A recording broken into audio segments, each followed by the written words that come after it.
आज का टॉपिक रहेगा आपका data interpretation. Part number 1 theory हम लोग यहाँ पर डिस्कस करेंगे। स्टार्टिंग से देखते हैं concepts, types of basic graphs. यानी कि डीआई में बहुत सारे ग्राफ्स होते हैं, तो उन सारे ग्राफ्स के बारे में एक एक करके हम लोग यहाँ पे डिस्कस करेंगे। जिसमें पहला है आप लोगों का बार चार्ट। बार चार्ट किस तरीके का होता है? Bars of equal width represent data points और categories along a horizontal or vertical axis used to compare and display categorical data। ठीक है ना। बार चार्ट, ये आपको चित्र दिख रहा होगा इस तरीके से राइट साइड में। ये आप लोगों का बार चार्ट होता है इस तरीके से। जैसे for example there are 4 teams and their score is mention, score given on the horizontal side with an interval of 5 and team name mention in vertical side. यानी कि यहाँ पर आप लोगों को 4 टीम दे रखी है। ये आप लोगों को एक बार चार्ट बना के दिखाया गया है। यहाँ पर आपको 4 क्या दे रखा है? 4 टीमें हैं। टीम 1 है, टीम 2 है, टीम 3 है और टीम 4 है। इनके ऊपर स्कोर दे रखे। ये क्या है आप लोग, यानी कि 20, 25, 30, 35 और 40 ये आप लोगों के यहाँ पर स्कोर मेंशन करे गए हैं, है ना। तो जो ये स्कोर मेंशन करे गई है ये तो है आप लोगों के हॉरिजॉन्टली, और जो टीम मेंशन करी गई है ये आप लोगों की वर्टिकली। इस तरीके से बार चार्ट में आप लोग डाटा को दिखा सकते हो। दूसरा होता है आप लोगों का लाइन चार्ट। कि लाइन चार्ट में किसी डाटा को किस तरीके से रिप्रेजेंट करोगे। Data points are connected by lines to show trends and changes over time, typically use for representing time series data. Line chart में imagine a startup company wants to track its monthly revenue growth over a year. Here are their monthly revenue numbers in thousands from January to December।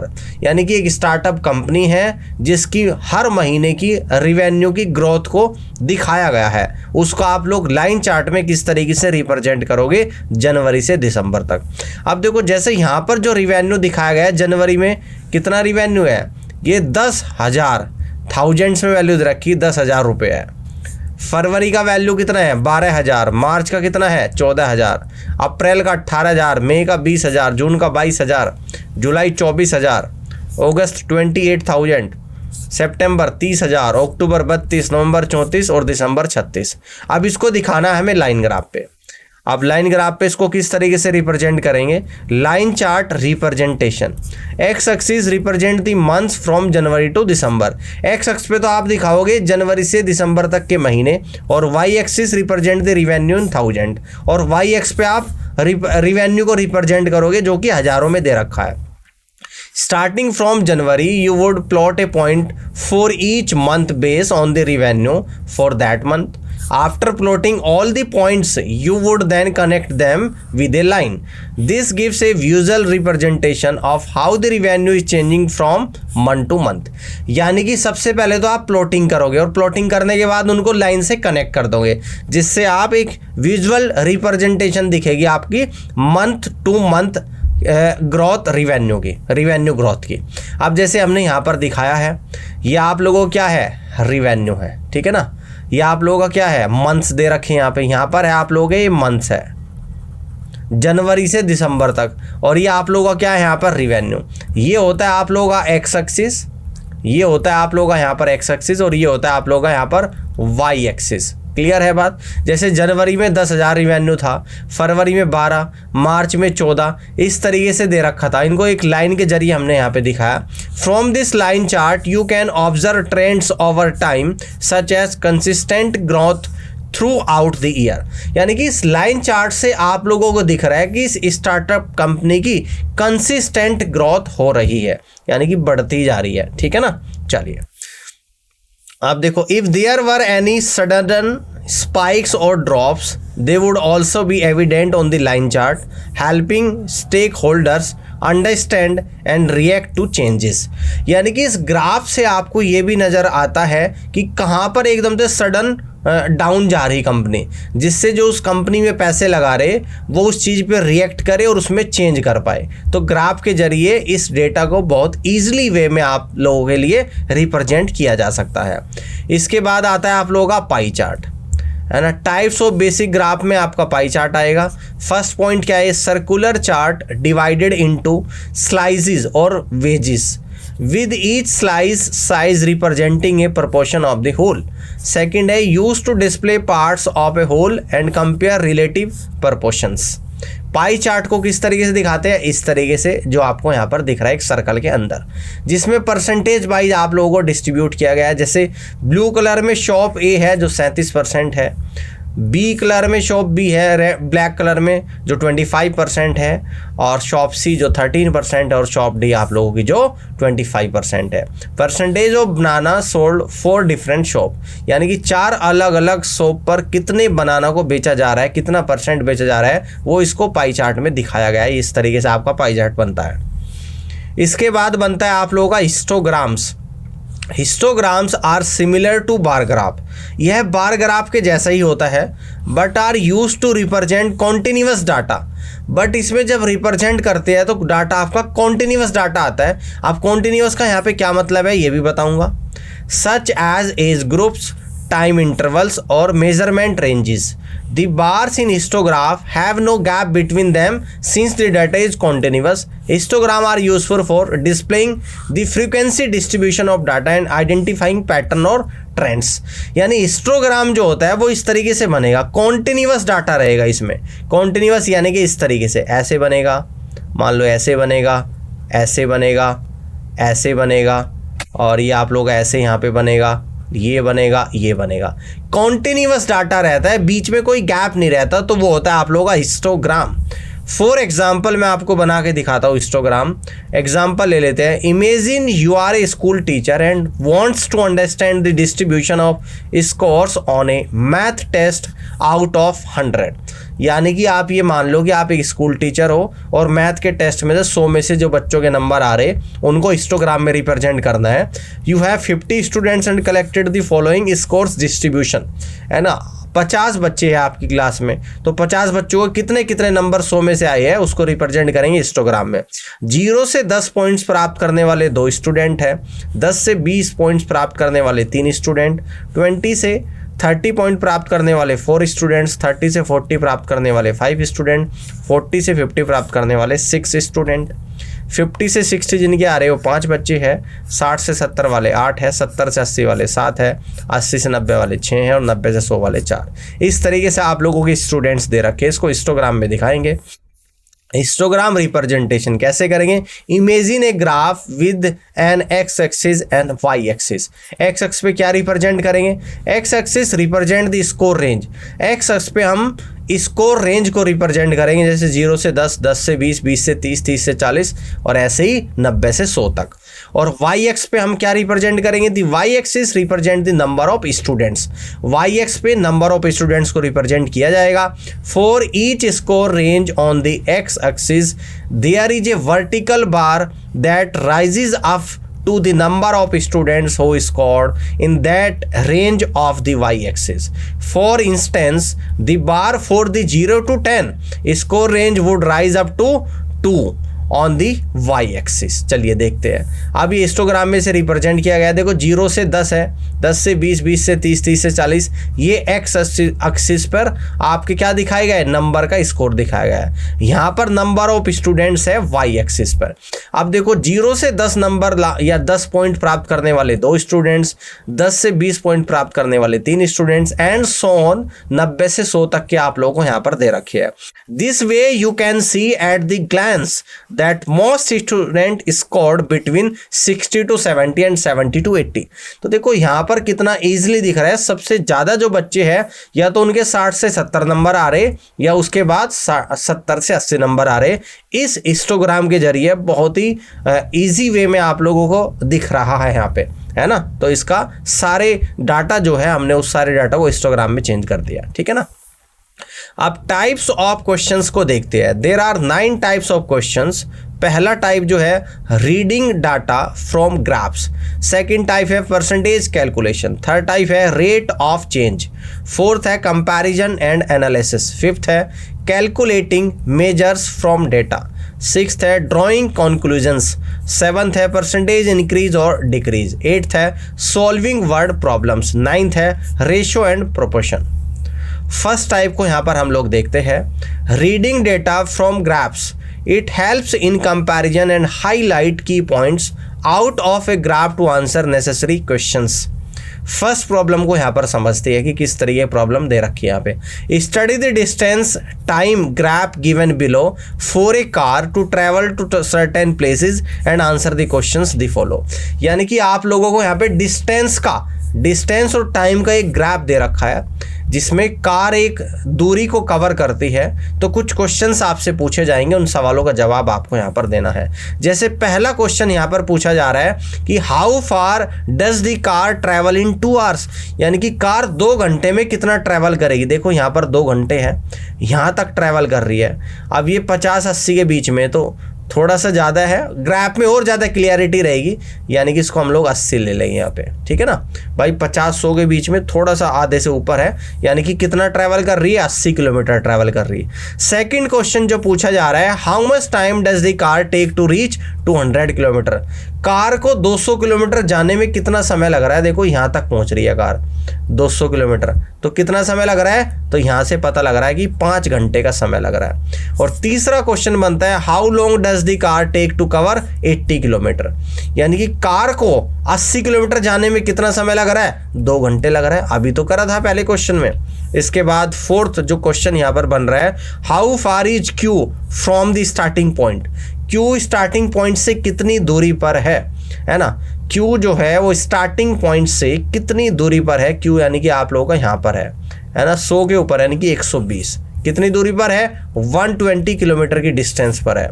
और fifth question बन रहा है, when does the car reach the place S after starting, S पे कब पहुंच रही है car, तो यहां से पता लग रहा है यानी कि 7 घंटे में एस पर पहुंच रही है, ठीक है ना, यानी कि 7 घंटे में एस पर पहुंच रही है। तो इस तरीके से आप लोग क्वेश्चन को यहां पर इजीली कर सकते हो। क्लियर है बात। अब देखो सेकंड टाइप के क्वेश्चंस को देखते हैं कि कैसे सवाल आपसे पूछे जाएंगे। परसेंटेज कैलकुलेशन, क्वेश्चंस में involve calculating percentages based on data representing in pie chart और बार ग्राफ। अब प्रॉब्लम आपको दे रखी है, observe the pie chart given below and answer the questions based on it. Question पूछ रहा है कि which colour receive 1/5 of the votes, यानी कि कौन से कलर को टोटल वोट्स का 1/5 भाग प्राप्त होगा, है ना। तो 1/, देखो यहाँ पर जो भी दे रखा पाई चार्ट में सारी वैल्यू परसेंटेज में आप लोगों को गिवन है। तो आप एक काम करो, इस 1/5 को परसेंटेज में चेंज करोगे तो मल्टीपल बाई 100, और 5 से 100 कितने बार का, 20 टाइम्स, यानी कि 20%। और 20% कौन सा कलर दिख रहा है, यानी कि ग्रीन कलर दिख रहा है। तो इस तरीके से इस क्वेश्चन का जो राइट आंसर बनेगा वो ग्रीन बनेगा। कर सकते हो आप लोग। आगे देखते हैं, तीसरे टाइप का क्वेश्चन है आपका rate of change. Determine the rate of change और slope from a line graph. देख लेते हैं प्रॉब्लम किस तरीके से रखी। The line graph below represents the monthly sales in thousands of company XYZ over a year, ठीक है ना। यानी कि इस लाइन ग्राफ में कंपनी की महीने की सेल आप लोगों को दिखा रखी है ना। कंपनी का नाम है XYZ। जनवरी, फरवरी, मार्च, अप्रैल, मई और जून, इस तरीके से आप लोगों को सेल दिखा रखी। सवाल में क्या पूछता है, first question, determine the rate of change in the sale from January to February. तो जनवरी से फरवरी में क्या चेंज है, तो जनवरी में देखो कितनी सेल है, यहाँ पर 10 है। फरवरी में कितनी है, यहाँ पर 15 है। मार्च में कितनी है, 20 है। इसके बाद अप्रैल में कितनी है, 25 है। मई में कितनी है, 20 है। और जून में कितनी आप लोगों की 25 है। इसे मैंने एक टेबल में चेंज कर लिया। जनवरी में 10, जनवरी में देखो 10 है यहाँ पे। फरवरी में 15 है। मार्च में 20 है। अप्रैल में कितनी है, 25 है। मई में कितनी है, 20 है, देख सकते हो आप लोग। और जून में कितनी, 25।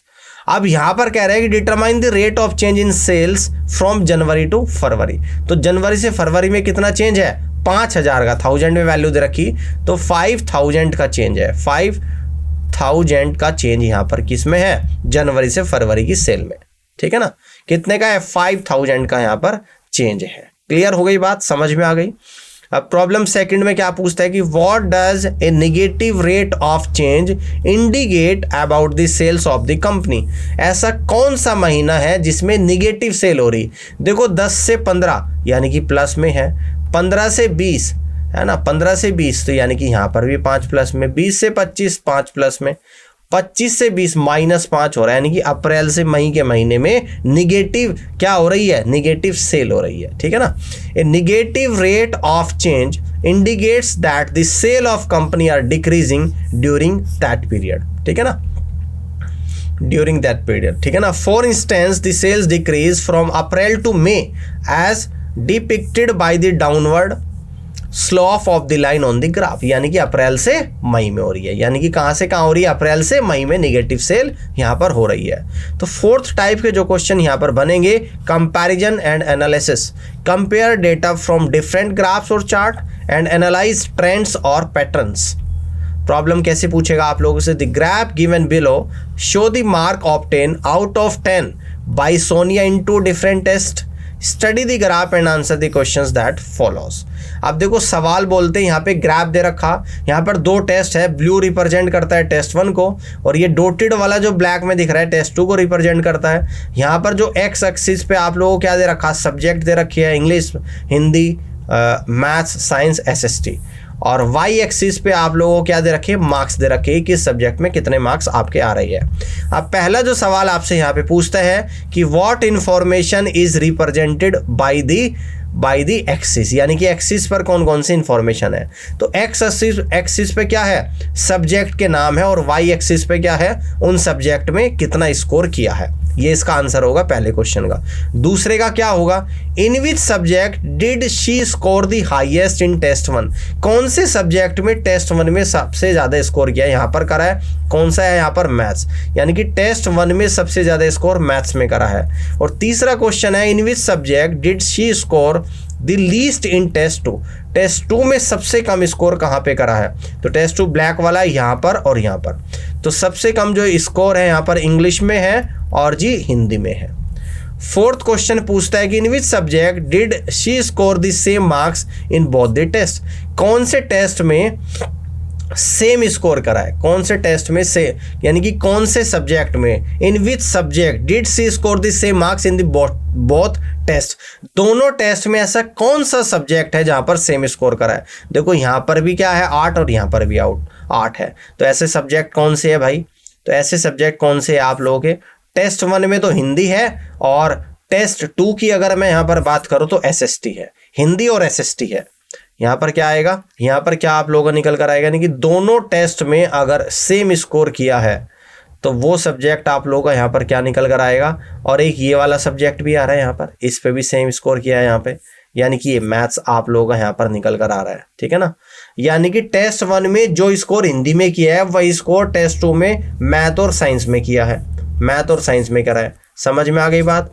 और ई क्या है, what are the marks scored by her in English test second, test second में इंग्लिश में कितना स्कोर किया है, तो ब्लैक वाला है टेस्ट सेकंड, इंग्लिश की बात करूंगा तो कितना स्कोर है 6, कितना है 6 मार्क्स, कितना स्कोर किया है 6 मार्क्स किया है, कितना स्कोर किया है 6 मार्क्स स्कोर किया है यहाँ पे, ठीक है ना। समझ में आई बात, यहां तक की बात आप लोगों को समझ में आ गई है, ठीक है। Hindi and math she score the same marks in both test, Hindi and math, Hindi में और मैथ में दोनों टेस्ट में सेम स्कोर किया है और एसएसटी में भी सेम करा है भाई, 3 जगह सेम करा है, हिंदी, मैथ और इसके बाद यहाँ पे क्या बोलेंगे एसएसटी में भी सेम स्कोर यहाँ पर करा है, इसको आपको ठीक कर लेना है, ठीक है ना। और 5th टाइप के क्वेश्चन क्या बनेंगे, calculating measures from data, calculate measures such as mean, median, mode और range based on the data presented in the graph. अब प्रॉब्लम कैसे आप लोगों से पूछेगा, find the mean deviation about the mean of the following data, ये data आप लोगों को दे रखा तो आपको मीन डेविएशन निकाल कर यहाँ पर बतानी है। तो सबसे पहले तो देखो एक्स दे रखा है, साइज और फ्रीक्वेंसी एफ दे रखी है, तो यहाँ पर मैं अगर एफ एक्स की बात करूंगा, यहाँ पर अगर एफ एक्स निकालूंगा तो 1 गुणा 3 यानी कि 3 आएगा, 3 3 9 आएगा, 5 चौक 20 आएगा, 14 7 98 आएगा, 9 7 63 आएगा, 11 चौक 44 आ जाएगा, 13 3 39 आएगा और 15 चौका 60 आएगा। जब मैं यहाँ से मीन निकालूंगा जिसको एक्स बार बोलते हैं तो सिग्मा एफ एक्स और डिवाइड बाई सिग्मा एफ आएगा, ठीक है ना। तो सिग्मा एफ एक्स इन सब का ऐड करूंगा, यानी कि इनका सम जब मैं करूंगा तो 3 और 9 12 और 12 और 20 कितना होता है आप लोगों का 32 और 98 130, 130 और 63 193, 193 में 44 जोड़ दूंगा तो 237, 237 में 39 जोड़ दूंगा तो 276, 276 में अगर मैं 60 यहाँ पर जोड़ दूंगा तो 276 में 336, तो इसका सम आ गया। फ्रीक्वेंसी का सम कितना है, 3 3 6 4 10 और 14 24 और 7 31 और 4 35 और 3 38 4 42, तो आपका यहाँ पर निकल कर आई मीन 336/42 यहाँ पर आप लोगों का निकल कर आ चुका है। ठीक है ना, तो 7 छंग 42 और जी कितना आ जाएगा 7 चौक 28 और 7 8 56, 6 से आपका 8 पर गया। तो आपकी मीन जो निकल कर यहाँ पर आई है वो आप लोगों की देखो 8 निकल कर आई। मीन आप लोगों की यहाँ पर 8 निकल कर यहाँ पर आ चुकी है। अब हम क्या निकालेंगे, हम निकालेंगे मीन डेविएशन। क्या निकालेंगे, मीन डेविएशन यहाँ पर हम लोग निकालेंगे। ठीक है ना, क्या निकालेंगे, मीन डेविएशन अब हम लोग यहाँ पर निकालेंगे। तो मीन डेविएशन का फॉर्मूला क्या होता है, मीन डेविएशन क्या होता है, एफ आई बार के अंदर x I minus X bar upon F I. ठीक है ना, अब मैं यहाँ पे इसको लिख देता हूँ, यानी कि यहाँ पे निकालेंगे मीन डेविएशन।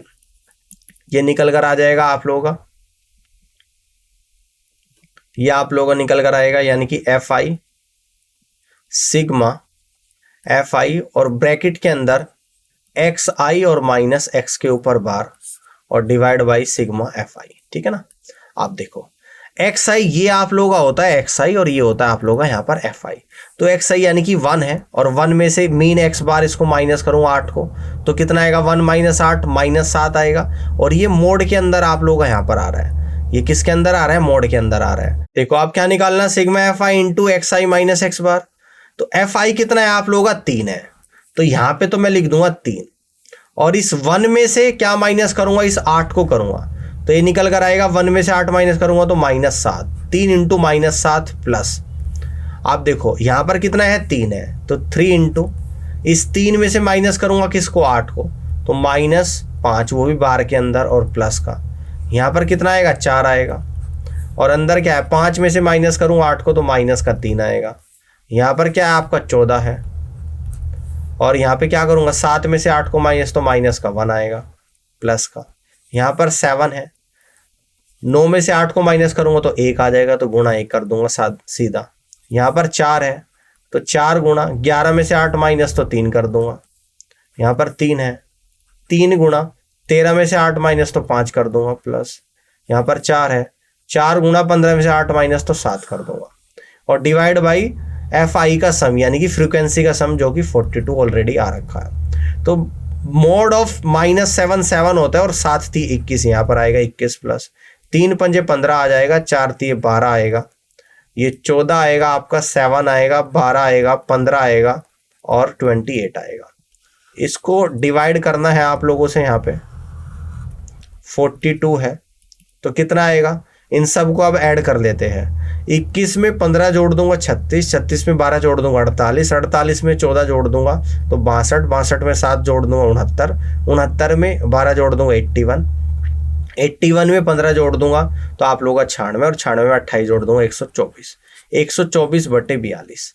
तो देखिए किसने से कट रहा है, 2 से 21 पर और 2 से कट रहा है 62 टाइम्स। ठीक है ना, तो 62/21 तो 21 3 63, तो अप्रोक्सीमेशन आपका 3 के आसपास आएगा, यानी कि 2.21 दूनी 42 तो 20 और 21 निमा 2.9 के आसपास आप लोगों का यहाँ पर आंसर आ गया। और ये आपका मीन डेविएशन निकल कर आया है, डेविएशन निकल कर आप लोगों का यहाँ पर आया मीन डेविएशन।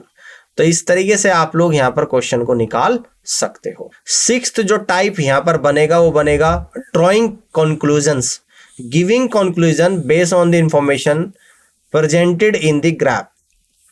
प्रॉब्लम देखते हैं, look at the histogram below and answer the questions that follow. ये आप लोगों को हिस्टोग्राम दे रखा है जिसमें हाइट्स ऑफ स्टूडेंट सेंटीमीटर में दे रखी है और यहाँ पर आप लोगों को क्या दे रखा है, नंबर ऑफ स्टूडेंट्स, बाकी डिजिट आपको दिख रही होगी। अब पहला क्वेश्चन आपसे पूछा गया है कि how many students have height more than और equal to 135 centimetre but less than 150। ऐसे कितने विद्यार्थी है जिनकी लंबाई 335 सेंटीमीटर या उससे ज़्यादा है लेकिन 150 से कम है। 135 या उससे ज़्यादा, 135 या उससे ज़्यादा एक तो 14 है, एक 18 आएगा और 150 से कम तो 10 आएगा। तो ऐसे जो नंबर ऑफ स्टूडेंट्स बनकर आए हैं आपके 14 प्लस 18 और प्लस 10, तो यानी कि टोटल जो है 14 और 18 आप लोगों का होता है 32 और 10 42, ऐसे 42 स्टूडेंट है। दूसरे क्वेश्चन में पूछता है कि which class interval has the least number of students, कौन से क्लास इंटरवल में सबसे कम स्टूडेंट्स है। तो सबसे कम स्टूडेंट्स यहाँ पर 4 है। क्लास इंटरवल क्या बन जाएगा आप लोगों का 150 से 155। ठीक है, सी क्वेश्चन को देखते हैं। सी को क्या, what is the class size, class size पूछ रहा है। क्या होता है, जो इंटरवल के बीच का गैप होता है यही क्लास साइज है, यानी कि पहला ही गैप को ले लूंगा, 130 में से 125 जाएगा तो 5 आ जाएगा क्लास साइज। और डी में पूछता है कि how many students have height less than 140 centimetre, कितने ऐसे विद्यार्थी हैं जिनकी लंबाई 140 से कम है। तो 6, 8 और 14, तो 8 और प्लस 14 यानी कि टोटल ऐसे कितने आ गए, 28 स्टूडेंट है। देखो पहले का आंसर 42, दूसरे के 150 से 55, तीसरे का 5 और चौथे का 28। इस तरीके से सॉल्यूशन आप लोगों को दे रखे हैं। अगली प्रॉब्लम यहां पर पूछ रहा है the following graph show the temperature of a patient in A hospital recorded every year, यानी कि एक पेशेंट हॉस्पिटल में एडमिट है जिसका हर घंटे टेम्परेचर का रिकॉर्ड लिया जा रहा है और ये ग्राफ में आप लोगों को यहाँ पर दे रखा है। पहला सवाल बनता है what was the patient temperature at 1 PM, यानी कि 1 बजे इस पेशेंट का टेम्परेचर क्या होगा। देखो यहाँ पर तो टाइम दे रखा, यहाँ पर टेम्परेचर दे रखा, तो एक यहाँ बज रहा है तो कितना 36 और 37 के बीच में, यानी कि 36.5 डिग्री सेंटीग्रेड होगा। दूसरा क्वेश्चन क्या है कि when was the patient temperature 38.5, कब इस पेशेंट का टेम्परेचर 38.5 डिग्री होगा। तो 38.5 डिग्री यानी कि यहाँ पर बन रहा है कितने बजे बन रहा है, दोपहर के 12 बजे, तो यानी कि दोपहर के 12 बजे हो जाएगा। तीसरा question what was the temperature at 1:30 PM, how did you arrive at your answer, यानी कि 1:30 बजे टेम्परेचर कितना होगा आपको बताना है। तो 1:30 बजे यानी कि यहाँ पर टेम्परेचर आ रहा है और ये कितना आ रहा है आप लोगों का 36.5 डिग्री सेंटीग्रेड आ रहा है। ठीक है ना। और चौथा क्वेश्चन बनता है कि during which periods did the patient temperature show an upward trend, यानी कि कौन से पीरियड में इस पेशेंट का टेम्परेचर अपवर्ड ट्रेंड यहाँ पर दिखा रहा है ना। अपवर्ड ट्रेंड यहाँ पर दिखा रहा है, ये आप लोगों को यहाँ पर बताना है। ठीक है ना। तो अपवर्ड जो ट्रेंड यहाँ पर दिखा रहा है ये आप लोगों को यहाँ पर बताना पड़ेगा। ठीक है ना। चलिए करते हैं। तो यहाँ पर क्या बोल रहा है कि कौन से में टेम्परेचर अपवर्ड दिखा रहा है। तो अपवर्ड एक तो आपका 9 से 11 दिखा रहा है। ठीक है ना। इसके बाद कहाँ दिखा रहा है आप लोगों का, इसके बाद दिखा रहा है आप लोगों का 9 से 11, 9 से 10, 9 से 10 अपवर्ड दिखा रहा है, 9 से 10 तक अपवर्ड दिखा रहा है और 10 के बाद 11 तक अपवर्ड दिखा रहा है, यानी कि सीधा यहाँ पे हम लोग कहेंगे 9 AM टू 11 AM तक ऊपर की तरफ बढ़ रहा है। इसके बाद कहाँ बढ़ रहा है, इसके बाद घट रहा है, फिर यहाँ से बढ़ रहा है यहाँ तक, तो इसे कहेंगे हम लोग 2 PM टू 3 PM ऊपर की तरफ बढ़ रहा है। तो देखिएगा ये सॉल्यूशन है, यानी कि 9 AM से 11 बजे तक बढ़ रहा है और 2 बजे से 3 बजे तक बढ़ रहा है। ठीक है ना। अगला क्वेश्चन है ड्राइंग कंक्लूजन में प्रॉब्लम दे रखी है आप लोगों को, इसको देखते हैं। अलग चित्र है आप लोगों का। A man started his journey from his car from location A and came back. The given graph show his position at different times during the whole journey, यानी कि ये ग्राफ आप लोगों को यहाँ पर दे रखा है, ये टाइम दे रखा है, ये डिस्टेंस दे रखी है फ्रॉम पॉइंट ए और किलोमीटर में दे रखी है, ये कार जा रही और वापस आ रही। तो अलग अलग कुछ क्वेश्चन आप लोगों से यहाँ पे पुट अप करेगा, ये इनके आंसर देने हैं। At what time did she start and and his journey, उसने कितने बजे अपनी जर्नी स्टार्ट करी और एंड कब करी। तो स्टार्ट कर रहा 5 और 6 के बीच में, यानी कि 5:30 बजे। तो सुबह के 5:30 बजे तो स्टार्ट कर रहा है और एंड कितने बजे कर रहा है, शाम के 6 बजे, शाम के 6 बजे एंड कर रहा है। ठीक है। दूसरा क्वेश्चन है what was the total duration of journey, total कितने घंटे जर्नी करी। सुबह 5:30 से शाम के 6 बजे तक टोटल कितने घंटे करेगा, 12.5 घंटे करेगा, टोटल 12.5। तीसरा क्वेश्चन है कि विच जर्नी फॉरवर्ड और return was of longer duration, यानी कि कौन सी जर्नी फॉरवर्ड है और कौन सी रिटर्न है ना। कौन सा ड्यूरेशन ज़्यादा है ये आप लोगों को बताना है यहाँ पर। ठीक है ना। ये आप लोगों को यहाँ पर बताना है। ठीक है। चलिए ध्यान से समझते हैं, ध्यान से समझते हैं। तो फॉरवर्ड क्या क्या है आप लोगों की, ये भी आप लोगों को बताना है, रिटर्न क्या है ये भी बताना। चौथे में पूछता है कि for how many hours did he not move, यानी कि कितने ऐसे घंटे जो वह मूवमेंट ही नहीं कर रहा है। ठीक है ना। और 5वें क्वेश्चन में पूछता है कि at what time did he have the faster speed, किस समय उसकी सबसे ज़्यादा स्पीड है। अब देखो पहला हमने निकाल दिया था आंसर कि 5:30 से 6 बजे तक करता है। दूसरे का आंसर निकाला कि टोटल 12.5 घंटे जर्नी करता है, ये है 12.5 घंटे, ठीक है ना। 12 घंटे 30 मिनट टोटल जर्नी करी।